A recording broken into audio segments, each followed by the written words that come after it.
Hi friends, मैं हूं doctor Sudhakar Mishra और आज बात करते हैं महिलाओं में होने वाली जो समस्या है, गर्भाशय में जो गांठें पाई जाती हैं यूट्रस में। तो मैं एक इनफर्टिलिटी एक्सपर्ट हूं जो कि मेल और फीमेल दोनों को ट्रीट करता हूं।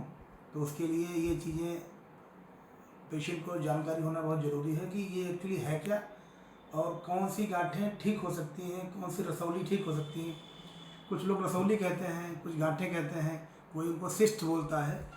तो ये कुछ ठीक हो सकती हैं और कुछ नहीं ठीक हो सकती हैं। भ्रम यही रहता है कि ये ठीक होने वाली है कि नहीं ठीक होने वाली। लोग इलाज कराया करते हैं और उसमें भी दिक्कत ये आती है कि कई बार उनका ऑपरेट करने के बाद में जब उनकी सर्जरी होकर निकाल देते हैं तो वो उसके बाद में वो इनफर्टिलिटी की प्रॉब्लम बढ़ जाती है, यानी वो फिर कभी बच्चे नहीं पैदा कर सकती महिला।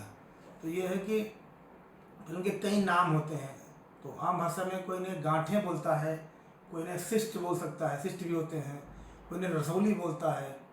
और एक्चुअली हम लोग इनकी भाषा जो होती है उसको अभी आप समझें, मेडिकल टर्म में हमको बोलते हैं यूट्रेन फाइब्राइड्स बोलते हैं, मायोमा बोलते हैं, सबसीरस फाइब्राइड्स बोल देते हैं। कई बार इनको इंट्राम्यूरल फाइब्राइड्स बोल देते हैं। और जो सिस्ट हैं उनको भी तमाम भाषा में बोला जाता है। एक पानी के सिस्ट होते हैं, उनको हम लोग बोलते हैं फाइलिकुलर सिस्ट बोलते हैं। एक जो सिस्ट होता है उनको मल्टीपल सिस्ट होते हैं, जो ओवरी में पाए जाते हैं, यानी कि आपकी अन्नदानी में होता है। और एक जो है बायलेटरल हो सकता है, राइट ओवरी में हो सकता है और लेफ्ट में हो सकता है, दोनों में हो सकता है। तो ये आप समझ गए हैं कि सिस्ट अलग होता है और आपकी गांठें अलग होती हैं। और कुछ गांठें दवाई से प्रॉपर तरीके से ठीक किया सकती हैं। अब ट्रीटमेंट आ गया है और ख़ासकर आयुर्वेदा में तो सालों से सदियों से ट्रीटमेंट है जिसमें गांठें पूर्णतः ठीक हो जाती हैं, चाहे वो सिस्ट की हो चाहे वो फाइब्राइड हो। ठीक है। तो आमतौर पर महिलाओं को जानने में दिक्कत होती है कि हमको गांठें हैं कि नहीं हैं, तो उनके लक्षण क्या हैं। लक्षण मेन ये है कि आपके पेड़ों में दर्द होगा, कई बार ज़्यादा दर्द होगा और हैवी एक्सेस ब्लीडिंग होती है। उनको पीरियड्स की मात्रा काफ़ी ज़्यादा रहती है और पैरों में दर्द हो सकता है और उनको पीरियड्स में थक्के जैसे निकल सकते हैं, क्लॉटिंग आ सकते हैं, काफ़ी बड़े क्लॉट्स आते हैं। उसकी वजह से उनको खून की कमी हो जाती है, कई बार एनीमिक हो जाती हैं। तो वो समझते हैं कि ये हैवी ब्लीडिंग हो रही है, कोई और वजह होगी। और हाई ब्लीडिंग हो रही है तो 70% आप माने कि उनको या तो सिस्ट है यूट्रस में, या तो उनको सर्विक्स में, या तो उनको जो है कोई फाइब्राइड या मायोमा अंदर डेवलप हो रहा है। और एक जो और लक्षण हो सकते हैं, जैसे कि कमर दर्द है, शुरू हो जाती है। और हाँ, तो ये चीज़ें आपको समझनी चाहिए कि कमर दर्द है, पेड़ों का दर्द है, हैवी ब्लीडिंग होना है, पैरों में दर्द है। ये चीज़ें आपको जब होती हैं तो एक बार आप अपना अल्ट्रासाउंड जरूर करा लें, जिससे आपको ये स्पष्ट हो जाए कि आपको कोई गांठ है, कोई सिस्ट है या नहीं है। ठीक है। तो इनके होने के कारण क्या हैं? इनके कई कारण हो सकते हैं। एक तो आपके हार्मोनल चेंजेज होते हैं, खास तौर पर जो ईस्ट्रोजन हार्मोन्स है इसका बढ़ना होता है।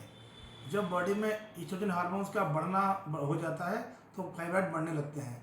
खासकर जो ये लोग जो है महिलाएं गर्भ निरोधक पिल्स यूज करती हैं, उसकी वजह से भी ये बढ़ जाते हैं और गांठ का खतरा बन जाता है। ठीक है। और कई बार ये जो महिलाओं की शादी हुई प्रेग्नेंट नहीं हुए उनको ज़्यादातर देखा जाता है। वजन बढ़ना इनका एक सबसे बड़ा रीजन है। अगर वजन बढ़ रहा है तो गांठ होने की संभावना कई गुना बढ़ जाती है। साथ में कुछ चीज़ें जेनेटिक भी होती हैं। और ये गांठों की समस्या, रसौली की समस्या, ये आपको अपने मदर फादर से भी मिल सकती है, ये भी देखा जाता है। और इसके अलावा जो है कुछ और चीज़ें हैं जिनको खाने पीने से भी चीज़ें बन सकती हैं।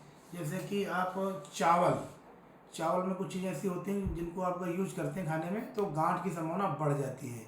या अगर कोई छोटी गांठ है तो वो बड़ी हो सकती है। और तले खाने से भी, और जिसमें हाई कैलोरी फूड्स होते हैं उनमें आपकी गांठें और भी जो ट्यूमर्स आपको बॉडी में है कहीं पे, या वो पनप सकते हैं। क्योंकि जब आप एक्स्ट्रा फैट कंज्यूम करते हैं तो ट्यूमर की ग्रोथ बढ़ सकती है, तो आपको बचना चाहिए। जब खासकर डेयरी प्रोडक्ट हैं, पनीर है और दूध है, घी है, मक्खन है, इनसे आपको बचना चाहिए। तो आज का वीडियो बहुत लंबा हो रहा है, आपको समझाएंगे कि अगर आपको प्रॉब्लम हो रही है कि इनफर्टिलिटी की, आपको बच्चा नहीं हो पा रहा है या रुक नहीं रहा और आपको गांठ भी है, तो प्लीज़ इसको हिस्टेरेक्टोमी से निकलवाने से बेहतर है कि पहले आप डॉक्टर को दिखाएं।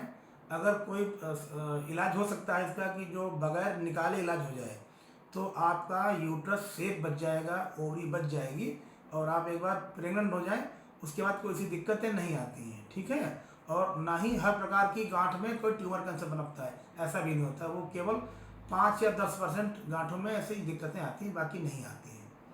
तो आपको बचना है, ऑपरेट कराना लास्ट इसका विकल्प मानिए कि जब आपकी फैमिली पूरी हो जाए, आपको बच्चे नहीं चाहिए, आपको कोई दिक्कत नहीं, तो आप हिस्टेरेक्टोमी करा सकते हैं, लेप्रोटोमी करा सकते हैं, जिससे इसकी मुक्ति पा सकते हैं इससे। लेकिन अगर आप सोचते हैं कि आपको अभी चांस लेना है, आपको अभी कोई चांस लेना है, आपको सोचते हैं कि हाँ कोई इशू अभी आप चाहते हैं, तो आप पहले ठीक ठाक डॉक्टर को दिखाइए और इसका इलाज संभव है। आयुर्वेदा में गांठ का इलाज प्रॉपर तौर पे हमने किया है और समथिंग 3000 से ऊपर लोगों की गांठों का इलाज हमने किया होगा। आप मेरे डॉक्टर सुधाकर मिश्रा मैगलगंज करके हमारा गूगल अकाउंट है, उस पर आप चेक कर सकते हैं। और डॉक्टर सुधाकर मिश्रा करके मेरा यूट्यूब अकाउंट है, उस पर भी वीडियोज़ हैं, उसको देख सकते हैं कि कितने लोगों को गांठों की समस्या से हमने मुक्ति दिलाई है। तो उस पर भी आप उनको कांटेक्ट कर सकते हैं।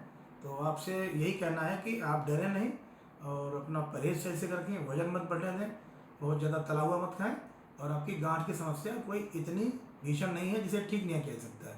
ये पूरी तरह से ठीक हो सकती है, बशर्ते सही समय पर सही इलाज आप इसका लें। तो आज का वीडियो यहीं तक, और अगर कोई आपको और जानकारी चाहिए तो मेरा एक जो हमने बोला आपको भी यूट्यूब अकाउंट है डॉक्टर सुधाकर मिश्रा मैगलगंज करके, उसको आप सर्च करिए, उसको आप सारी वीडियो को देखने को मिल जाएगी। और गूगल पर भी सेम नाम से है, डॉक्टर सुधाकर मिश्रा मैगलगंज नाम से सर्च करेंगे गूगल में, तो आपको मेरी आईडी दिख जाएगी, वहाँ पे आपको सारी चीज़ें दिख जाएंगी। और आपसे मैं एक बार फिर बोल रहा हूँ कि घबराना नहीं है, इलाज से ये चीज़ें ठीक हो जाएंगी और आप दोबारा से ठीक हो जाएंगे और अच्छे से आप नया प्रेगनेंसी आप कंसीव कर पाएंगे। तो सही इलाज कराइए, और आयुर्वेदा में इसका इलाज पूरी तरीके से है। और हमने आपसे बोला कि 3000 के आसपास मैंने जिनको गांठें थी उनको ठीक किया है। आप मेरे अकाउंट को चेक करके देख सकते हैं। बहुत बहुत धन्यवाद और मिलते हैं नए वीडियो में।